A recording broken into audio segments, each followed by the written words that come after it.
We're learning new details about one of those deadly U.S. strikes on alleged drug boats in the Caribbean. Sources tell CNN the U.S. military carried out a follow-up strike on September 2nd after becoming aware of survivors in the water. The sources tell us that prior to the strike, Secretary of Defense Pete Hegseth had ordered the military to ensure everyone on board was killed. People briefed on the, quote, double tap strike say they're concerned that it could violate the law of armed conflict, which prohibits the execution of an enemy combatant who is taken out of the fight due to injury or surrender. Now, since September, as you're seeing on your screen here, the U.S. military has carried out at least 21 known strikes on suspected drug trafficking boats, killing at least 83 people. Officials have also acknowledged. Okay, guys, welcome to the video. So here they're discussing a strike that was carried out in September on one of these suspected drug boats that was bringing drugs into the United States. And what happened was, I think the initial strike, there was survivors that were in the water. And, they were saying that there was a command given for an additional strike. And I learn something new every day. So apparently, that becomes a conflict of, that becomes a conflict of law, where, if there is like injured or, there was an initial strike, then there'll be another strike. So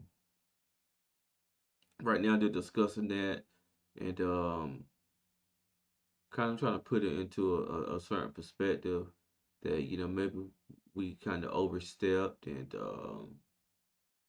did something that's against, like war crimes and stuff like that. So, this will be very, very interesting because I've been following these strikes since I first heard of the strikes. And I have a few other videos on my channel, long form and short, about strikes and how, President Trump is definitely on the offense to prevent these illegal drugs from reaching our shores. And so, if they catch you out in those waters, unidentified and, speeding towards our shores with, what they can determine as drugs on your ship, you can bet that, the the birds in the sky is going to send down, a Hail Mary on you for sure. And I'm gonna just let it play and kind of get a perspective because they have someone in the studio there that's going to get their perspective on this. But this is very, very interesting. Though, not knowing the identities of everyone on board before they are struck. And this development comes as President Trump says the U.S. military will soon begin land strikes on alleged drug trafficking networks in Venezuela. I want to bring in Beth Stanner, a CNN national security analyst and former deputy director of national intelligence. Thank you for taking the time. I just want to start with getting your reaction to the reporting we have here that double tap strikes were ordered to make sure everybody on board was killed. Right. If this is true, Yeah. it's really shocking. Yeah. You know, I was thinking about this in the context of Ukraine. And right now, Russian soldiers are being accused of war crimes, and their cases in the International Court of Justice because they're killing prisoners, Ukrainian armed combatants who are prisoners, and they're killing them instead of, keeping them as prisoners. So, I mean, here we have an example of an actual war and war crimes accusation. So here, what does this do, in terms of U.S. moral authority? There's reporting this week of Israel of IDF soldiers killing Palestinian prisoners, Hamas prisoners. How can we go to Israel and say, like, you shouldn't have done that? Or Russia? Yeah. This arena has, we've been talking a lot about Venezuela on a number of fronts. Obviously, there are these efforts that the administration says they're going after drug trafficking boats. There is the not so subtle pushes against Nicolas Maduro that President Trump has been leading. But the president also says that land action would now be part of the administration's effort to deter Venezuelan drug traffickers. I just wonder what you think about that threshold being crossed here. It's a big threshold, Yeah. right? I mean, right now we're in international waters, but when you're talking about strikes in a sovereign country against, I mean, these are drug traffickers, bad people, but it is still in another country, and so there usually has to be a justification. And there is a process for that. You can get authorization for use of military force from Congress that helps on that. But there's an entire international legal system too. And that's what people are worried about, kind of in this context of the video that the Democratic senators put out recently about defying illegal orders. And the question about whether people who are conducting them could be subject to being prosecuted. Yeah. So I think that there's Okay, so Beth Sander looks like, yeah, that's her name. But she's a former deputy director of national intelligence, so she's very um, versed on this subject, and this is her career as far as what she has experience and information on, and she's basically saying that we have to be careful as far as how we approach this Venezuela situation, because we are the first ones to step in and try to tell Israel how they should handle their prisoners of war, and as they were saying, the Russians, as far as when they captured Ukrainians and held them prisoner, and how we try to advocate for them to release them or keep them prisoner and stuff like that. If we're you know double tapping guys who should have been captured in the water and held prisoner, just to make sure that they're dead, excuse me, then we're in the same boat pretty much.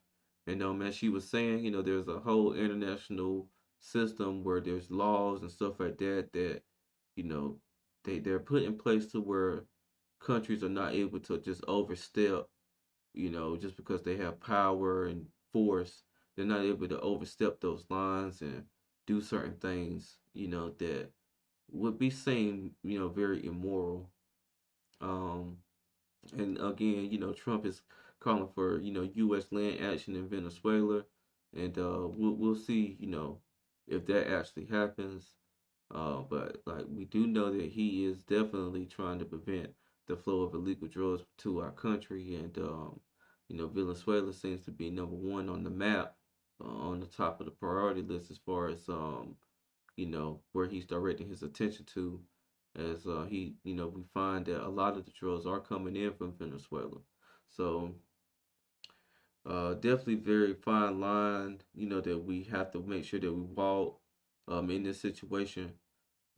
We definitely don't want to be, accused of war crimes and stuff like that, because that definitely lowers our bargaining power as far as when we go to other countries and try to bargain for certain things.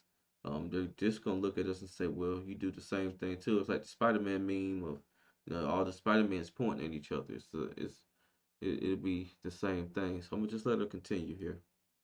a lot involved here. I do wonder, though, whether President Trump actually will do it, or whether we're just kind of in this game of chicken.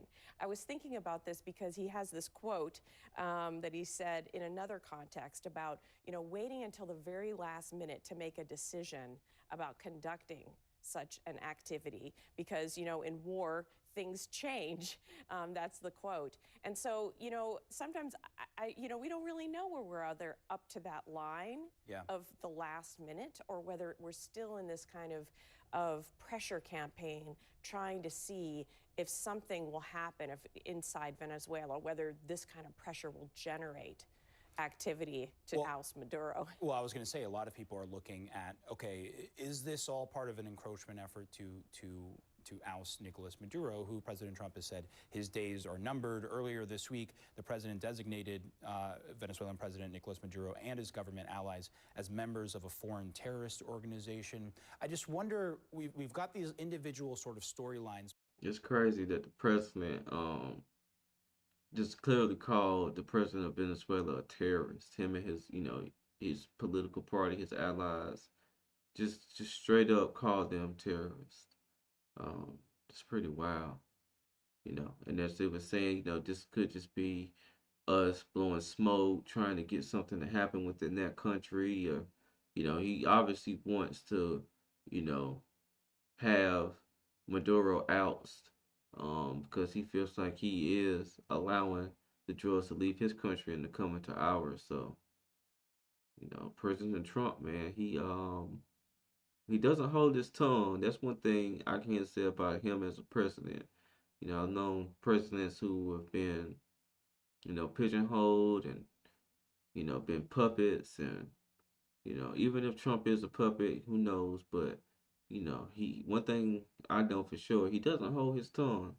If he thinks it, if he feels it, he's going to let you know it. And, I could definitely respect that for sure. I could definitely respect that. I'm going to let the video continue. Popping up. What do you see as the bigger picture here? Is the bigger picture to try and get Maduro out of office? I mean, I think sure. I think, Lindsey Graham has said as much, very close to the president. I think that that's where we are.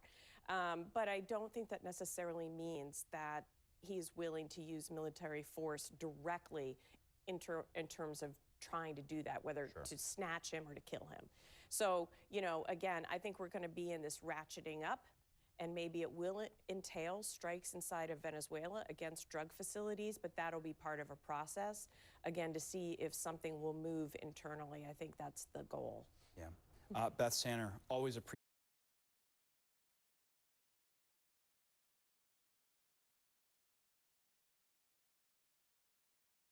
I just kind of wanted to bring this up here because they were closing out the interview. Let's see if I can find exactly. Okay, right here.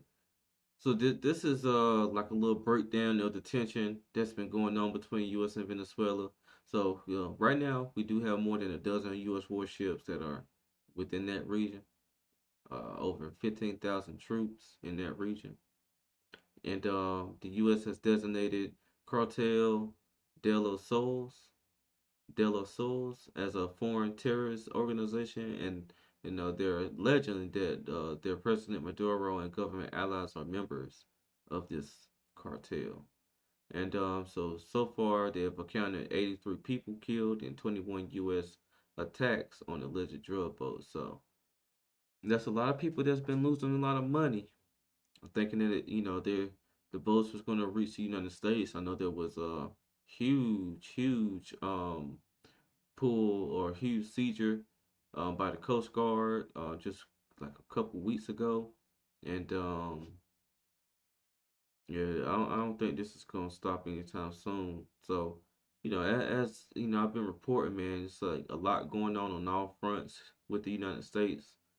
We have our hands in a lot, from Ukraine to this, dealing with Russia, and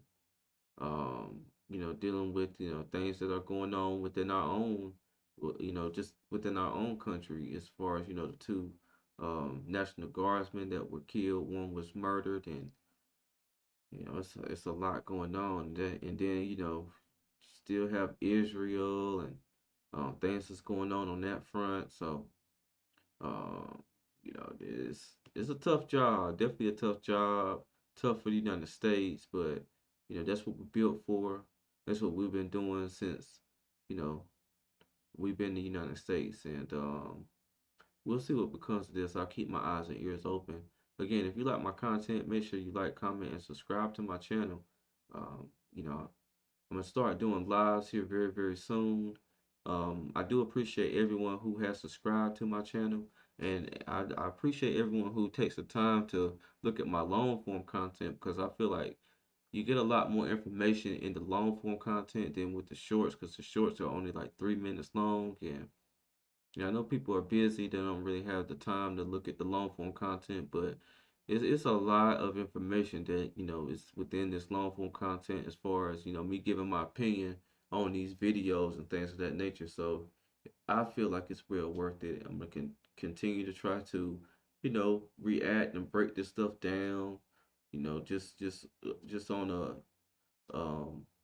just on a simple level, man, to where people can understand what's really going on out there and within the United States, and just keep everybody aware of what's going on, because the news breaks it down a certain type of way. A lot of people don't watch the news. A lot of people do not have cable subscriptions. A lot of people are not subscribed or look at these channels. So I just kind of want to come on here and kind of just give a simple analysis of what's going on, because I've been watching the news since, man, I was a teenager, and finally decided to kind of take clips from the news and give my opinion on like these very very important and popular topics that's going on. I know a lot of people like entertainment topics and relationship topics and stuff like that. And maybe I'll get into doing something like that eventually, but I feel like a lot of this stuff is way more important than, what your favorite celebrity is doing and all that. There's plenty of channels that, do that type of content and stuff, but I kind of want to bring what's really going on out here in the world. I kind of want to bring that aspect, to the YouTube, and just see where it goes. So again, like, comment, and subscribe to my channel. This is Justin Paul. Peace.